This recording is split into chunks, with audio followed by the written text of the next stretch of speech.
오늘 말씀 제목은 이렇습니다. 이제 사단은 우리의 작은 갈망을 무너뜨린다, 무너뜨리려 한다. 뭐 이런 제목으로 말씀을 좀 나누는데요.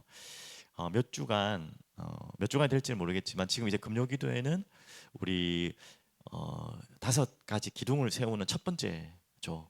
예배 그리고 기도. 그 안에 또 찬양이 들어가겠죠. 예배와 기도를 시작하는 그 금요기도회로 몇 주간 또 당분간 계속 진행되겠는데요.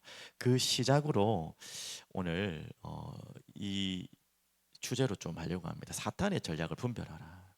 우리가 이 사탄의 전략하면 또 조금 이렇게 이상하게 생각하고 또 조금 거부감이 오는 분들도 분명히 계실 거예요. 뭐 저도 그런 부분이 없다고 할 수는 없겠지만 하지만 성경에는 분명히 나와 있고 또 우리가 이 사탄의 전략을 분별해야지 그 다음에 그리스도 안에서 승리하는 거죠, 맞죠? 예, 그리스도 안에 이미 승리했기 때문에 거꾸로 말하면 반대로 사탄의 전략은 분별만 하면 되는 것입니다. 승리하기 위해서 분별하는 게 아니라 이미 승리한 답을 가졌기 때문에 우리가 속지 않고 분별하는 것이죠. 바로 우리로 사탄에게 속지 않게 하려고 한마디로 그 계책, 계략, 전략 분명히 있습니다. 뭡니까? 굉장히 세밀하게 있습니다. 고린도후서 2장 11절에 이 말씀을 좀 붙잡고 이 부분에 대한 계속 몇 주간 나누려고 하는데요. 이는 우리로 사탄에게 속지 않게 하려 함이라. 우리는 그 계책을 알지 못하는 바가 아니로다. 이 고린도후서 2장 11절 말씀을 붙잡고 그럼 사탄의 계책이 있다 그랬고 알지 못하는 바가 아니로다 했는데 우리가 반드시 알아야겠죠. 속지 않게 하려 하기 위해서. 자, 그래서 제가 혹시라도 잘못된 부분을 좀 강조하고 전할 수 있을 것 같은 제 자신에 대한 우려도 있기 때문에 예전에도 한번 제가 책을 한번 소개한 적이 있는데 어떤 책이냐면 사탄과의 싸움이라는 조엘 알피키 박사님이자 목사님의 그 책을 제가 최대한 참고했습니다. 그 책의 내용들을 가지고 와서 또 저에게 하나님 기도 주시면서 기도하면서 말씀 주신 내용들을 근거로 그래서 혹시나 제가 알고 있는 사탄 이 전략에 대한 분별에 대한 또 제 개인적인 또 이런 부분들이 들어올까봐 제가 좀 철저하게 제 자신을 좀 돌아보면서 공부도 하면서 또 기도하면서 준비했습니다. 특히 그 책을 여러분 한번 꼭 추천하는데요. 아주 그렇게 두껍지 않습니다. 작은 책인데 두껍지 않은데 거기에는 6장 그 책의 6장이에요. 사탄의 4가지 전략에 대처하는 방법. 그 두꺼운 책을 전체를 여러분께 다 전달할 수는 없고 그 중에서 사탄의 4가지 전략에 대처하는 방법 이 4가지죠. 거기에 대해서 좀 주일 말씀과 함께 연결해서 여러분께 좀 하나하나 안전하게 전달하려고 합니다. 참고로 저번에도 말씀드렸듯이 조엘 알비키 목사님은 개혁주의의 지금 세계적으로 가장 유명한 조직 신학자이자 또 한 학교의 중요한 제가 학교 이름 잘 모르겠는데 거기에 중요한 총장 역할도 아마 하고 계신 걸로 알고 있습니다. 저희 사경에 모셨던 신호섭 교수님의 스승이시도 하고 많은 우리나라 조직 신학자들의 스승이시기도 합니다. 그래서 충분히 그분의 책에 대한 신학적인 오류라든지 잘못을 뭐 사람이 100% 완벽할 수 없겠지만 그것을 감히 물을 수 없는 책이기 때문에 안전한 책이기 때문에 여러분 제가 일부러 이야기를 전달합니다. 왜 제가 이렇게까지 조심스러웠냐면 너무나 사탄 또 사탄에 대한 전략에 대한 엉뚱하고 잘못 간 많은 이론들이 많기 때문에 제가 그 부분을 저도 속고 모르면 안 되니까 제가 안전하게 이 분의 책을 참고해서 함께 말씀을 좀 전하고 기도했으면 좋겠습니다. 자, 제일 먼저 그 4가지 전략 중에 제가 찾은 첫 번째 전략은요. 오늘 제목과 같이 사탄은 오늘 제목처럼 우리의 작은 갈망을 무너뜨리는데요. 어떤 갈망이냐? 구체적으로 이 우리에게 꼭 필요한 이 하나님의 나라를 이뤄갈 군사로 여러분과 저를 불렀잖아요. 그 시작이 예배와 기도인데 이것이 좀 오해하지 마시고 어떻게 보면 그냥 가만히 있어서 세워지는 것은 아닙니다. 우리에게 분명한 뭔가의 우리 성경학교 때 3번째 우리 기도 제목이죠. 부모, 교사, 아이들이 뭘 우리가 찾다는 거죠. 삶의 루틴, 습관과는 좀 다른 습관과 연결되는 영적 훈련이죠, 맞죠? 반드시 필요하다. 그 이야기를 이 조엘 비키 목사님도 이 책에서 적혀 있습니다. 사탄의 전략을 대처하고 이길 수 있는 방법. 그리고 사탄은 무엇을 가장 방해하냐면 영적 훈련을 방해한다. 제가 이 말씀이 들어가기 전에 우리가 너무 잘 아는 루터 목사님이 한 남자분이 루터 목사님에게 찾아와서 고통을 호소했어요. 계속 우울한 마음이 오고 낙심이 마음을 확 들이닥치는 그 한 남자. 뭐 지금 표현으로 하면 우울증 증세겠죠. 영적인 것과 마음적인 것이 같이 몰려온 한 남자에게 루터 목사님이 어떻게 비유적으로 충고해주냐면 어떤 정신과 의사도 이런 표현을 한 것 같아요. 새들이 머리 위로 날아가는 것은 막을 수 없다. 이 새는 어떤 존재인지는 여러분 대충 상상하겠죠. 날아가는 것은 막을 수 없지만 당신의 그 남자의 형제의 머리털에 둥지를 짓는 것은 막을 수 있다. 의미 있는 비유적인 표현이죠. 사탄이 우리를 계속 공격해오고 뭔가 이렇게 막 속이는 것을 우리는 처음부터 막을 수는 없어요. 하지만 우리가 할 수 있는 게 뭐라는 말입니까? 그 머리털에 우리의 머리에 둥지를 트지 못하게 할 수는 있다는 거예요. 바로 이것도 사탄의 전략이고 우리가 알고 분별하면 우리 머리에 우리 마음에 둥지를 틀지 못하도록 할 수 있다는 거죠. 이 마음으로 이 이야기로 좀 시작하려고 합니다. 그래서 먼저 이번 주에 오늘 본문을 앞부분을 같이 나누는데요. 하나님 나라는 어떤 거라고 있습니까? 겨자씨처럼 아주 보이지도 않는 작은 것에서 그리고 누룩처럼 하물며 보이지도 않는 그것에서 시작된다고 했습니다. 그 이야기를 말미에 하면서 그 이전에 한 사건이 있었죠. 18해 동안 회당을 찾았던 등이 구부러졌던 귀신에게 눌려 사탄에게 매인받은 그 한 부분이지만요. 하지만 그 18일 동안 안식일을 포기하지 않고 회당으로 꾸역꾸역 기어서 왔겠죠. 거의 어떻게 허리를 펴지 못한 오늘 읽었던 본문을 다시 한번 자세히 보시면 귀신이 들려 앓으며 그냥 정도가 앓고 있고요. 꼬부라져 조금도 펴지 못하는 이렇게 그런 여자가 있습니다. 그런 상태에서 안식일을 회당을 한마디로 예배의 발걸음을 절대 포기하지 않았던 그 여인의 발걸음을 어떻게 보면 하나님의 나라의 작은 겨자씨 같은 누룩 같은 시작이라고도 볼 수 있는 것이죠.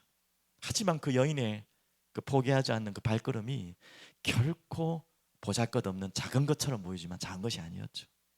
그곳에서 오늘 말씀처럼 어느 날 때가 되어 예수님을 만나는 정말 기가 막힌 하나님의 시간 표라고 말하지만 카이로스의 시간을 만난 것입니다.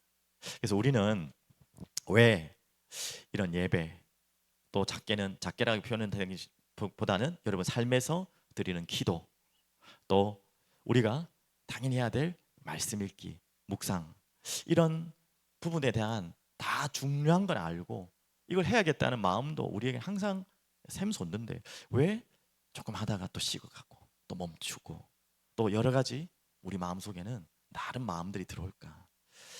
성경에는요 분명히 말씀하고 있습니다. 배후에 영적 전쟁이 있다고. 보통 이런 가벼운 것에 대해서는 뭐 전쟁까지나 막 들어가나 싶지만 이런 장어 같은 예배에 참여하고 우리가 작게라도 기도하고 또 말씀을 듣고 읽고 묵상하고 하는 이 작은 일들이 어떻게 보면요 영적 전쟁과 연결됐다는 것입니다. 이건 제 이야기 아니고 우리 비키 박사님의 책에서 나온 내용을 제가 인용하는 부분입니다. 자, 그러면 첫 번째는요. 우리가 이 사실을 알고 사탄의 전략, 오늘의 전략은 겁니다. 영적 훈련, 한마디로 갈망을 못하도록 공격하는 것이죠. 아주 눈치채지 않게 조용히 소리 소문 없이. 잘 알다시피 사탄은 거짓말의 도 같은 놈입니다. 자기의 존재도 감추고 또 자기가 하는 일을 감춥니다. 당연한 것이죠.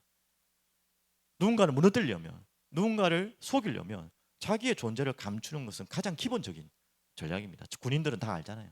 자기의 몸과 모든 것을 엄폐하도록 다 가려야 되는 게 시작이면 적을 상대하려면 사탄은 기가 막히게 그거에 대해서는요 대갑니다. 자기의 존재에 대해서 감추고 또 하나는 자기의 존재에 대해서 부풀리고 부풀려서 합니다. 있는 것보다 더 많은 것처럼 해서 무섭과 두려움으로 공포로 몰아오는 거죠. 어떻게 보면 전쟁에서 하는 전략의 이 두 가지는 반드시 들어가야 되는 거죠. 그래서 골로새서 4장 2절에 여러분 잠시 제가 한번 읽어드리면요.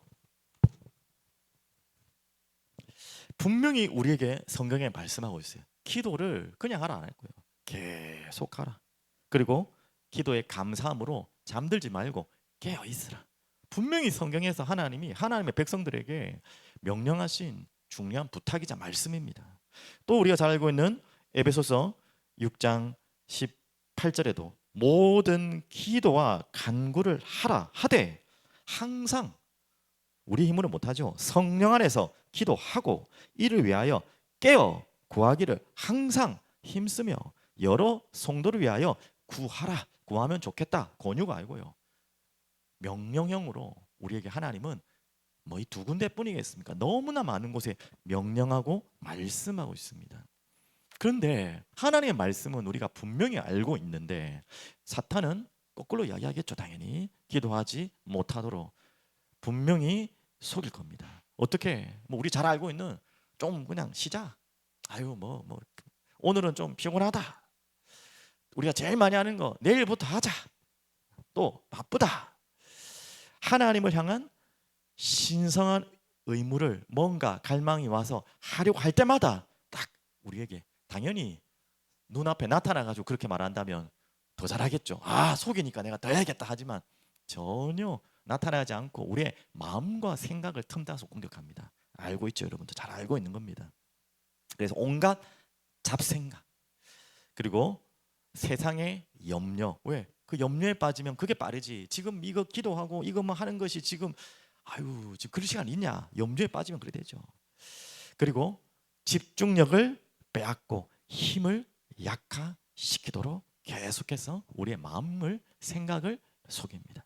그래서 사탄은 이 기도, 말씀, 또 묵상, 또 더 나아가서는 전도, 또 우리의 변화되는 삶의 분명한 성화의 모든 과정의 영적 훈련을 귀찮고 또 이건 어렵다고 생각하도록 내가 할 수 없다고 만들고 속입니다.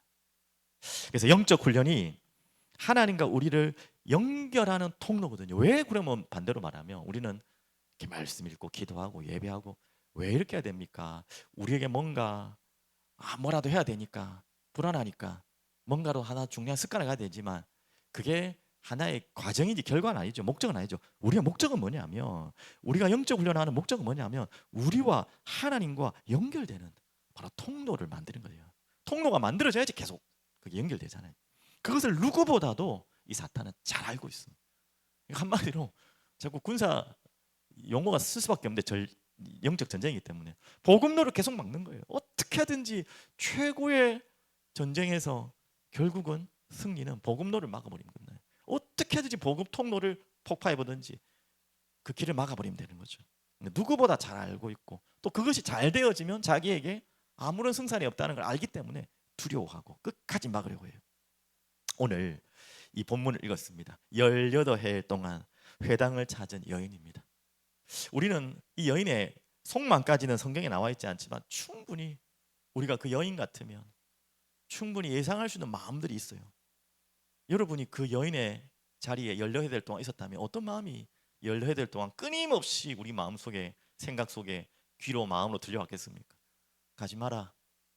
몸도 그래가지고 왜 가냐? 가봐야 아무런 변화 없다. 하나님이 함부로 하물며 너 버린 거다. 저주받았다 너는. 그런 마음들을 계속 심어주겠죠. 그 여인의 한편의 마음에는 그런 합리화에 대한 마음으로 그래 뭐 또 오늘 간다고 달라지냐? 오늘은 쉬자. 또 왜 가? 이런 마음들이 너무나 합리적이고 이성적인 마음들이 계속 우리 마음을 몰려올 겁니다.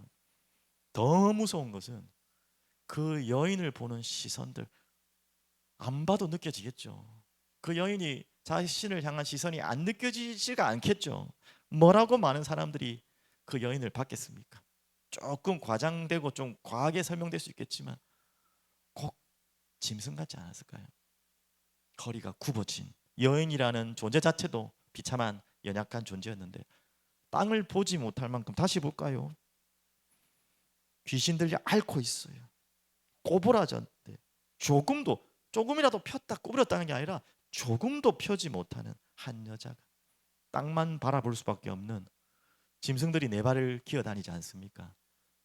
우리 인간이 다른 것은 직립보행을 하고 하늘을 볼 수 있다는 거 아닙니까? 뭐 짐승도 하늘을 보지만 그런 의미와 좀 다르게 하늘을 봐야 될 인간이 땅만 바라보고 살 수밖에 없는 그 처참한 현실을, 그것도 귀신에게 한 부분이 묶여서 사탄에게 메인바된 그 아름 속에서 이 여인의 이 여인을 바라보는 많은 사람들의 시선은 충분히 예상합니다.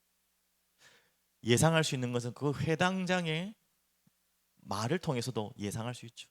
그렇게 고통받은 여인이 치유받았는데도 거기에 대한 놀라움과 감사와 기쁨은 없는 것 같아요. 다른 것으로 예수님을 트집 잡고 있어요. 회당장이 그랬다면 많은 사람들 또한 그런 마음일 겁니다. 어떤 마음이겠어요? 짐승같이 보고요. 아휴, 짐승같이 언제까지 키워서 키우는 거랑 비슷하잖아요. 거기 구부려서 어떻게 오겠습니까? 그곳에 가려느냐라는, 왜 또 왔느냐, 이런 시선들이 얼마나 느껴졌겠어요.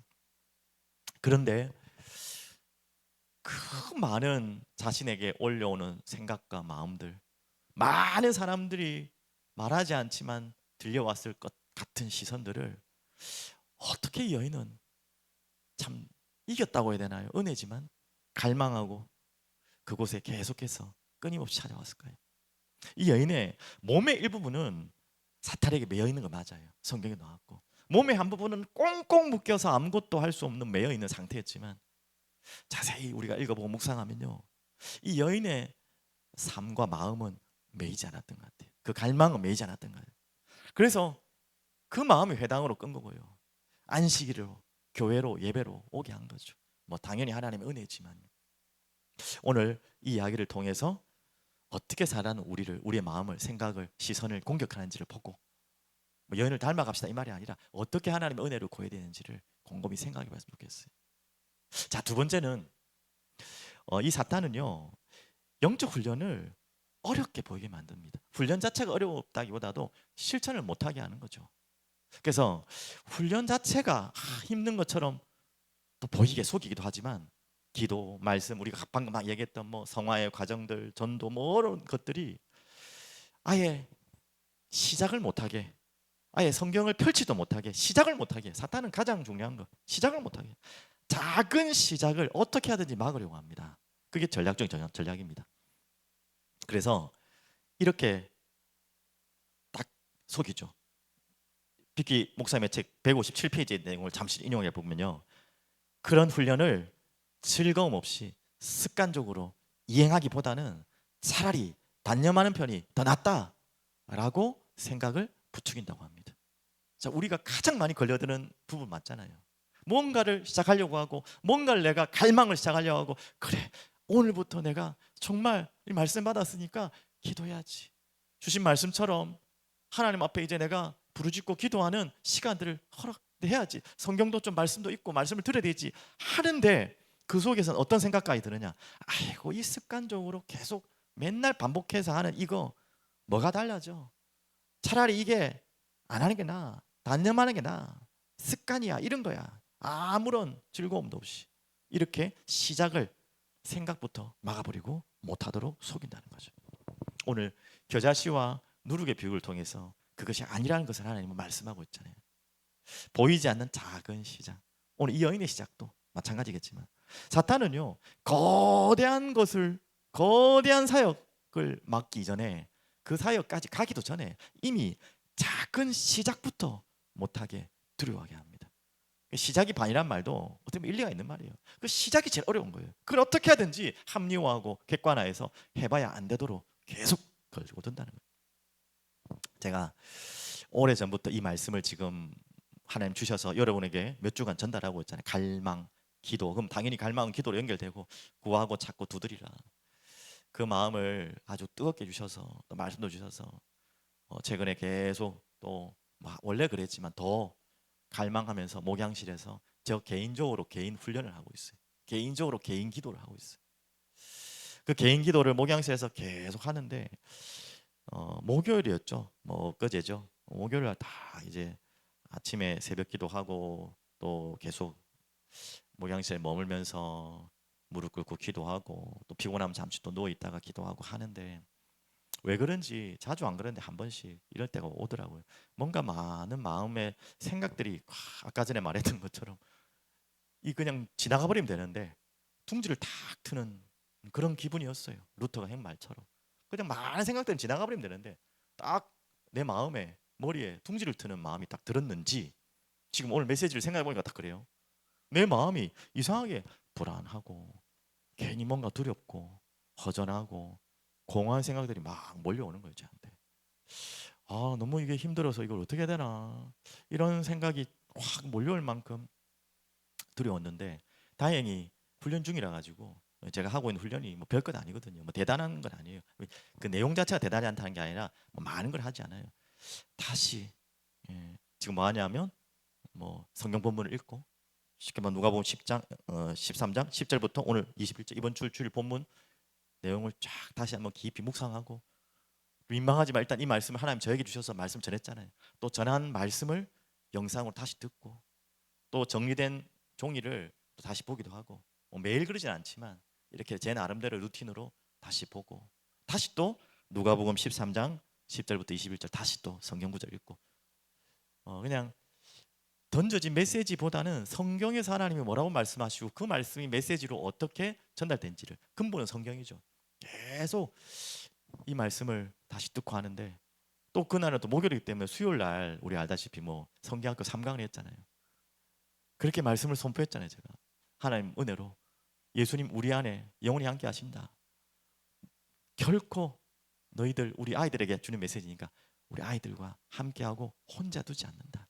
외로운 가운데 혼자 두지 않는다. 부모도 가족도 주변의 친구도 혹여 너를 혼자 둘 수 있겠지만 우리의 주님은 너를 결코 혼자 두지 않는다.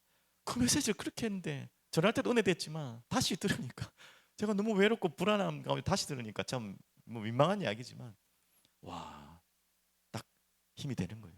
아, 그렇구나. 생각에 둥지를 틀어서 그 둥지 안에서 갇혀 있으면 생각은 끝도 없어요. 그 불안함과 그 공허함은 계속해서 나의 보이지 않는 미래로 끌고 가요. 아, 이렇게 되면 또 이렇게 되면 어떻게 할까? 이러다가 또 이런 일이 생기면 어떻게 할까? 이 불안한 둥지가 미래의 상상의 나라를 때 이 얼토당토하는 허상의 상상들이 계속 일어나지 않을 일들을 계속 불안함으로 더 커지는 거예요. 기준이 잃어버리니까 무너져 버리니까 다시 말씀의 기준으로 붙들리는 거예요. 생각에 붙들려 있으면 그렇게 된다는 거예요. 근데 다시 정신을 차리고 말씀에 붙들리기 위해 발버둥 치고 일어나려고 하니까 정말 놀랍게 제 마음이 담대함이 생기고 진짜 회복이 되는 거예요. 그 순간 뭐 말씀 두 개 영상 보고 읽고 하면 뭐 좀 길긴 하죠. 그날은 특별했기 때문에 1시간 정도죠. 뭐 매일 그렇게는 못하지만 딱 듣고 나니까 마음에 확신이 딱 오는 거예요. 그래, 내가 왜 이러지 또? 내가 왜 이 생각이 잡혔지? 왜 이 불안함의 둥지에 내가 벌벌벌 떨었지? 이게 한순간이에요, 진짜. 우리를 붙들고 있는 말씀이 없고 우리를 붙들 수 있는 그리스도의 약속에 내가 그걸 놓쳐버리면 생각에 마음이 다른 것에 환경에 보이는 것에 미래에 오지도 않은 그 상상의 나라에 확 붙잡혀버리는 거예요. 야, 이거 감당이 안 된다. 잠시 그랬는데도 제가 힘든데 여기에 계속 붙들려 있는 분들 얼마나 힘들까? 잠시 감정이입이 되더라고요. 계속 마음이 불안하고 우울하고 막 그런 분들은 정말 어떻게 살까 싶을 정도로 그런 마음이 들었습니다.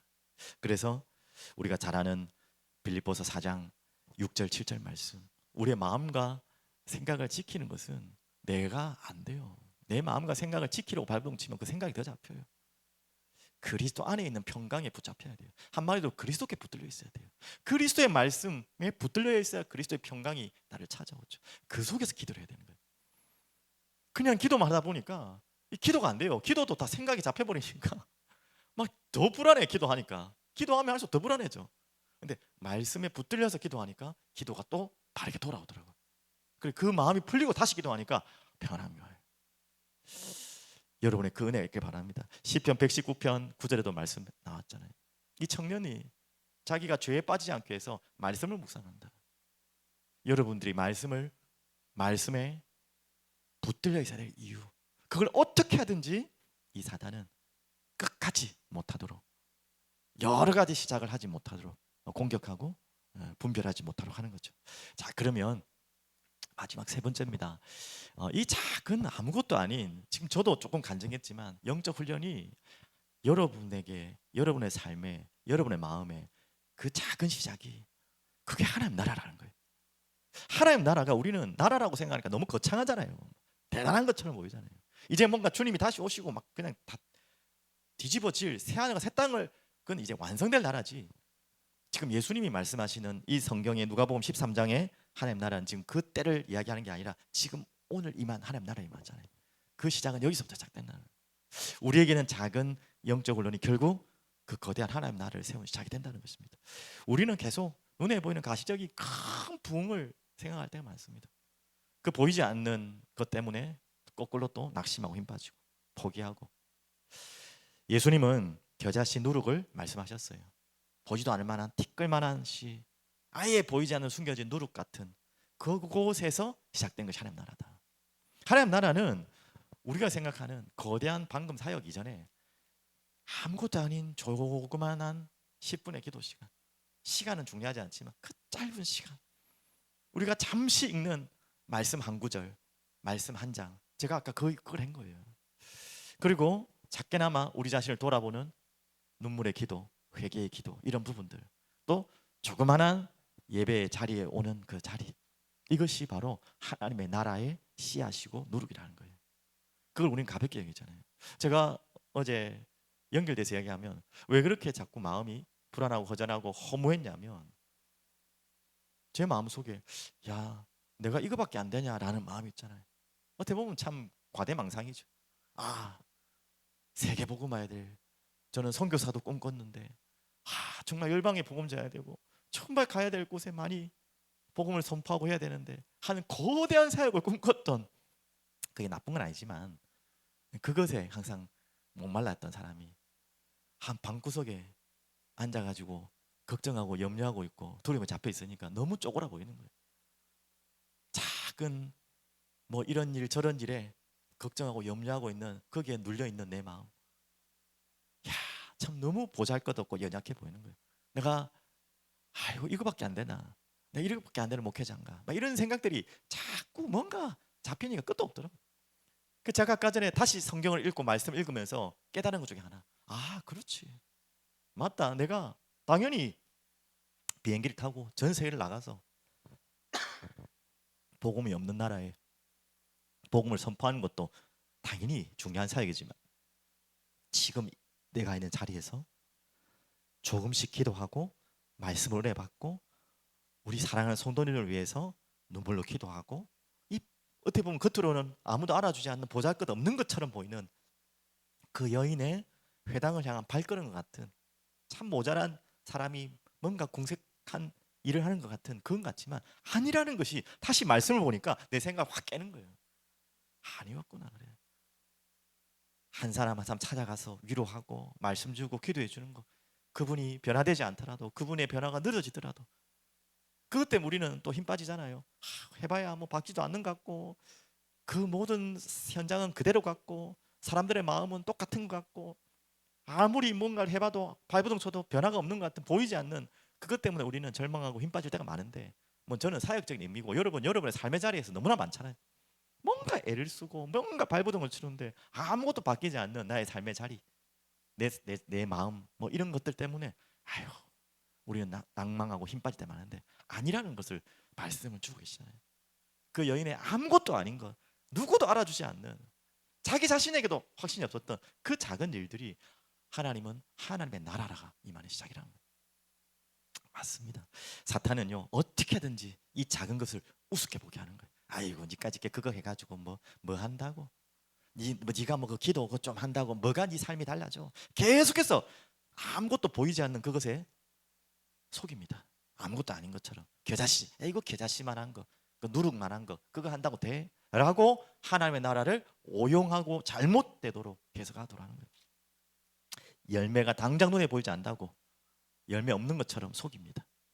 그 사탄은요 알잖아요. 보이는 것으로 보이지 않는 것을, 또 보이는 것으로 보이지 않도록, 예, 보이지 않는 것을 보지 못하도록 하는 거죠. 열매처럼 보이게 하고 또 속은 빈 깡장처럼 하고, 크게 막 거창하게 하는데 속은 다 비어있는 회당장 같이 바리새인들 같이 외식하는 자들처럼 그렇게 자꾸 사람을 붕 띄우든지 아니면 네가 하는 거 해봐야 아무것도 없어 하고 가는 그런 마음으로 이 여인의 마음을 얼마나 속였겠습니까? 맞죠? 하지만 그 안에 엄청난 열매가 있다는 걸 못 보게 하는 거죠. 이렇게 계속해서 속입니다.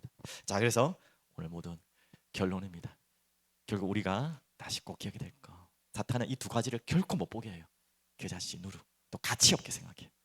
그까이 거 하는 거예요. 이게 무슨 하나님 나라냐. 하지만 우리 예수님은 저기에서 하나님 나라가 임하고 저 일을 통해 사탄의 메인바에서 노인바된 여인이 하나님을 찬양하는 이 작은 시작이 하나님 나라라는 거예요. 그게 시작이라는 거예요. 우리가 우리에게 묶인 것, 우리에게 메인 것에 예수 그리스도를 만나고 그분의 손길로 다가가는 이 영적인 은혜의 비밀 속에서 우리에게 하나님 나라가 시작되는 것입니다. 놀라운 아무것도 변화 없는 것처럼 보여도 우리는 그것을 기억하시기 바랍니다. 다시 정리하면요, 사탄은 거대한 사역보다 작은 갈망을 먼저 무너뜨려요. 이거 그까이 거 해봐야 아무것도 달라질 거 없어. 왜냐하면 하나님 나라는 바로 그곳에서부터 시작되기 때문에 가장 두려워하는 거예요. 우리가 우습게 생각하는 그걸 두렵게 하는 거예요. 언제나 겨자씨와 누룩 같은 작은 순종, 믿음, 결단에서부터 하나님 나라는 시작된다는 것입니다. 오늘 그 믿음으로 여러분이 주님 앞에 나오는 귀한 은혜 있기를 간절히 기도합니다. 우리 하나님 앞에 기도하고 찬양하겠습니다. 주님, 감사하고 찬양합니다. 우리의 어두운 눈을, 우리의 어두운 생각을, 우리의 어두운 마음을 빛 되시고 진리 되시는 하나님의 말씀으로 밝혀주시고 우리의 눈을 밝혀주시고 우리의 생각을 밝혀주시고 우리의 마음의 어둠을 걷어주시고 밝게 하여 주옵소서. 진리를 보게 하시고 진리로 우리의 마음과 생각을 인도하여 주시옵소서. 주님, 그 진리로 나가지 못하게 우리를 발목 잡고 시작을 막고 있는 모든 이 사탄의 계계와 전략에 속지 않게 하여 주시고 그들의 전략을 알게 하시고 영적으로 분별하며 싸우게 하여 주시옵소서. 만왕의 왕 되신 예수 그리스도 이름으로 기도합니다. 아멘.